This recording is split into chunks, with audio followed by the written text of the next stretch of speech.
Hello everyone! Nagluto si Tita Wena ng napakasarap na gatang isda. At kung paano nga ba lutuin yan? From preparation to ingredients. Halina kayo, samahan nyo ako at sabay-sabay nating lutuin yan. Let's cook! Happy Mother's Day everyone! Ayan, at si Tita Wena nga ay simple lang ang Mother's Day. Ayan, at tayo ay may nabili ditong white salmon. Ayan, sariwang-sariwa yan guys. Tinan nyo naman ang mata.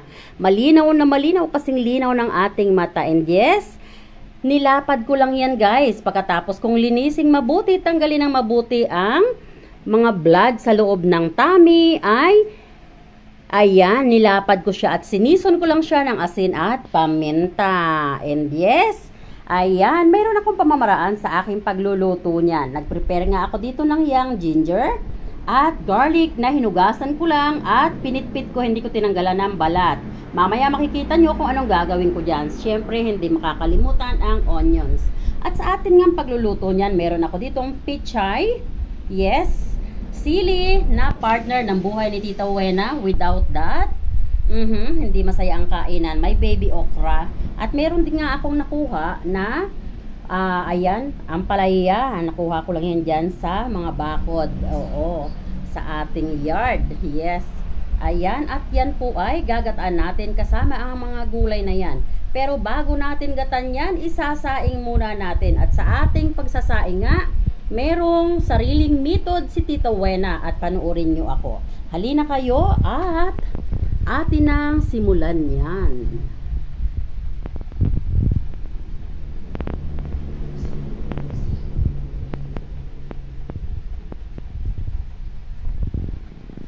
Let's go, let's cook.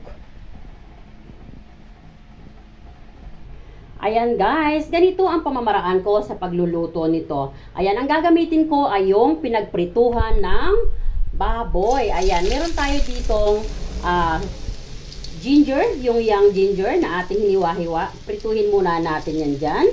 Pagkatapos ay ilagay na rin natin yung ating bawang. Pwede na rin actually natin na ilagay yung ating onions. Diba? Ayan. Halu-haluin lang natin yan. Ayan. Huwag kukurap ang mga mata nyo dahil meron tayong pamamaraan na gagawin. Matapos lang natin mapalabas ang aroma nito, hindi natin kailangang prituhin na pritong-prito. Half fry lang yan, kung baga. At pagkatapos nga yan ay meron tayong gagawin.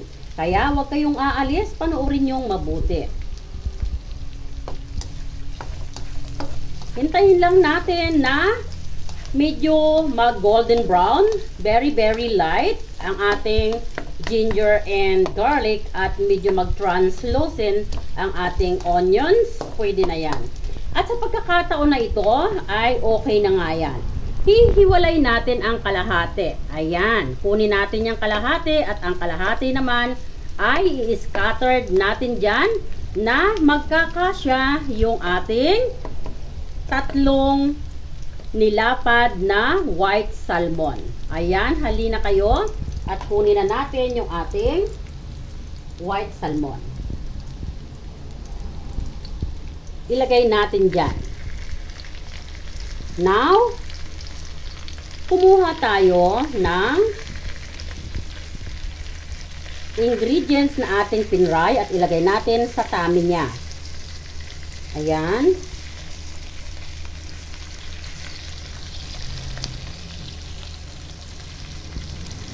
Ito po ay nakakatanggal ng langsa at talagang yung sarap niya ang mararamdaman nyo, malalasahan nyo, wala kayong malalasahan or maaamoy na langsa sa pamamaraan na ito.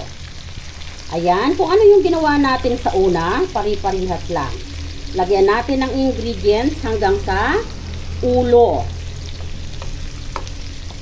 Ayan, medyo inisog natin doon and then meron pa tayong isa.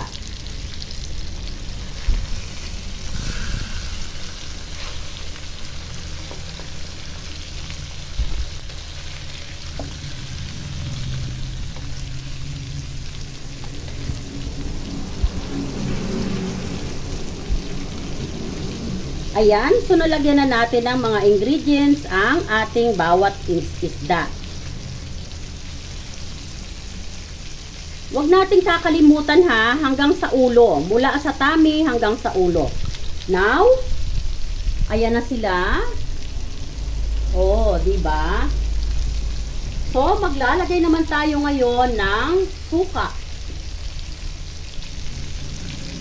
Ang bango, grabe.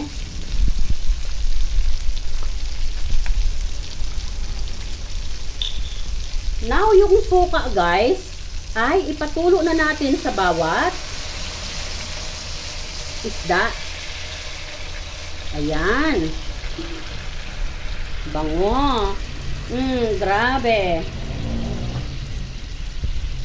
At pagkatapos niyan, ayan, bago natin takpan, maglagay na tayo ng ginisa mix. Budbura na rin natin ng konting sugar to balance the taste. Ayan. At sa pagkakataong ito ay tatakpan na natin yan at mamaya pag naluto na, saka natin ilalagay yung ating mga gulay. Ayan mga guys, so nakita nyo, naiiga na yung ating niluluto. At habang naiiga na nga yan, ay pwede na nating ilagay sa mga gilid niya yung ating okra. Ayan. Okra at sili. Ayan.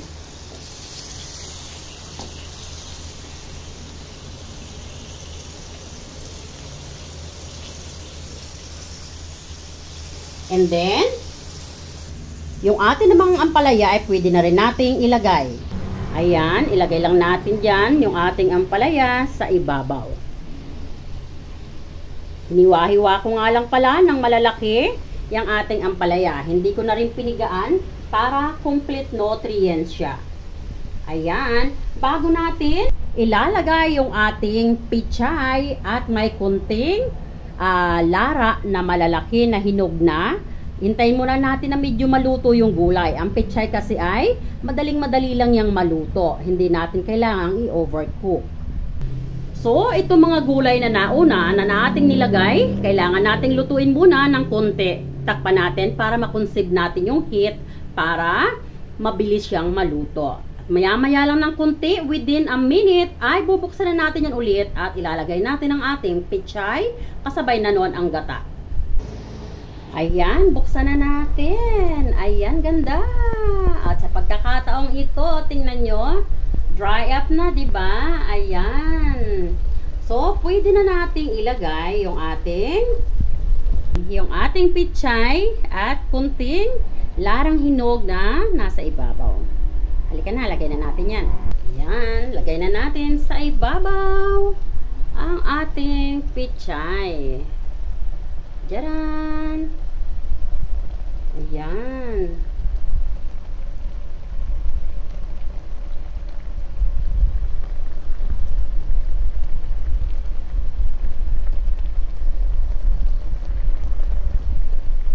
So, ayan. Now, ilagay na natin yung ating pechay at konting lara. Ay, pwede na nating ilagay yung ating gata na unang piga.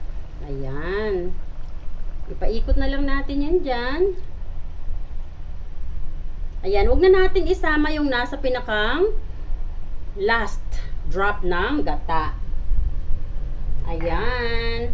At tatakpan ulit natin yan, guys. Pero bago natin takpan yan,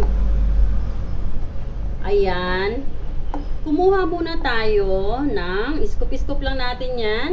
Scoop natin sa ibabaw ng gulay para yung lasa ay umabot doon sa gulay.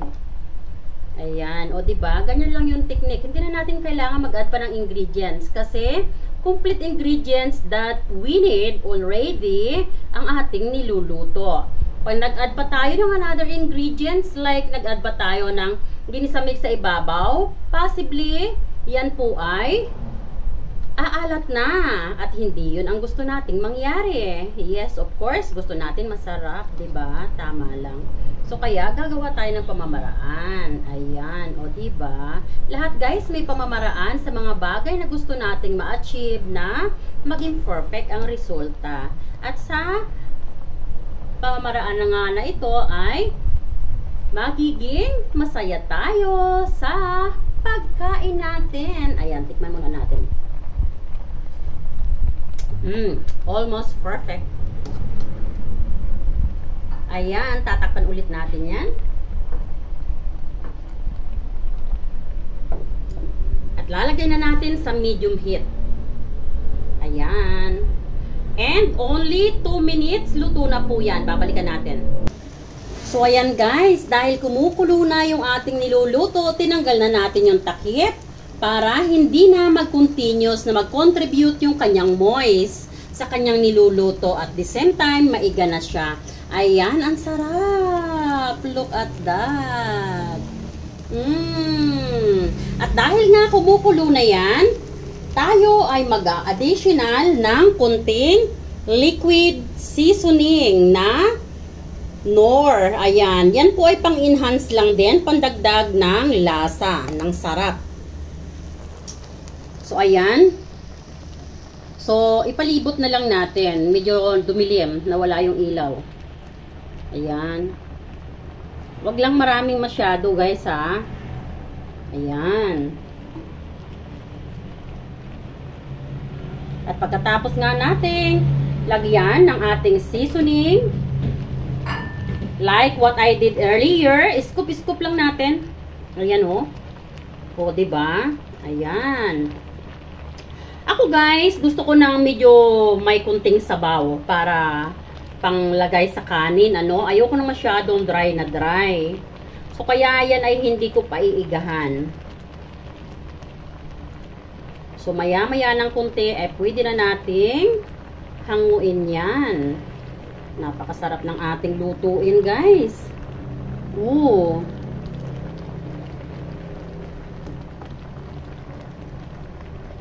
Ayan. So, dahil naglagay tayo ng light seasoning, Tita Wena ay magtitikim ulit.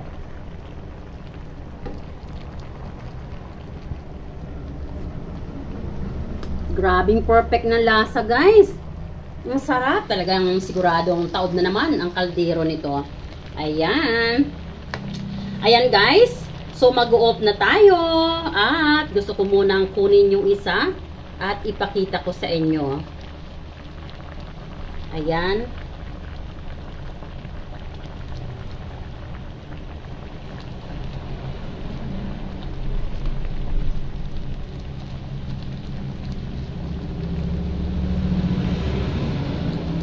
Gusto kong ma-scoop siya na buo, na hindi natatanggal ang ulo.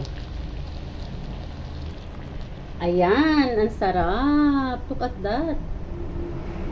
Wow. Yummy. So, ayan mga lalabs ko. Nakaluto na naman tayo ng masarap na pagkain. Ayan, ulam. At ito nga ang aking Mother's Day. Kung yung iba ay gustong-gustong lumabas at makipagsiksikan sa crowded na lugar. Si Tita Wena naman ay gusto ko lang dito sa loob ng bahay. And yes, sa ganitong kasimple at masarap na ulam, masayang-masaya na ako. And yes, alam nyo bang sobrang bango nito? Niluluto ko pa nga lang ito. Naririnig ko yung mga dumadaan sa harap ng bahay ko na ang bango raw ng niluluto sa bahay na yan. And yes, syempre ako ang chef. O diba? Si Tita Wena kaya ang nagluluto. And yes guys, yes, totoo yan, sobrang sarap nito guys. Ako rin ay excited ng kumain. Yes, ang bagets ko guys. Excited na rin kumain. Sabi niya, tita, luto na ba yan? Kain na tayo. Sabi ko, in few minutes time, we're gonna plating and begin to eat. Yes, everyone is excited with this. And yes guys, sobrang sarap nito. Ito yung ulam guys na talaga namang hindi mo mapahihindian. Yes, at talagang makikanin ito. So for sure, taob na naman ang kaldero namin ito guys. Ang sarap nito. Ito yung sabaw pa lang, no? Tingnan mo.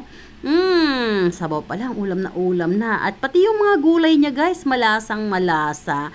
Ito na, very soon, magpi-plating na kami. At siya nga pala guys, Happy Mother's Day everyone sa lahat ng mga mommy and grandmom. Salamat na muli sa inyong panonood and please don't forget to subscribe my YouTube channel. At don't forget din po to write down a little bit longer comment for my revenue nephew guys, handling na the YouTube channel. Of course, I will do support you too. So don't forget to write down more longer comment. Tita Wina will always say, I love you all guys. And let's always pray that God will always guide us and bless each of every one of us. Take good care of yourself, guys, and be kind to one another for always. Thanks, everyone, for watching. And please do subscribe my YouTube channel. And please share this video. Once again, kung kayo ay nakarating na sa video na to, paki-share naman ng ating video sa inyong mga friends para naman mapanoodin nila ang masarap na putahe. And yes, may in love kayo sa putahe na to. Tingnan nyo naman. Sobrang sarap nito guys. Promise. Yummy. Yummy delicious.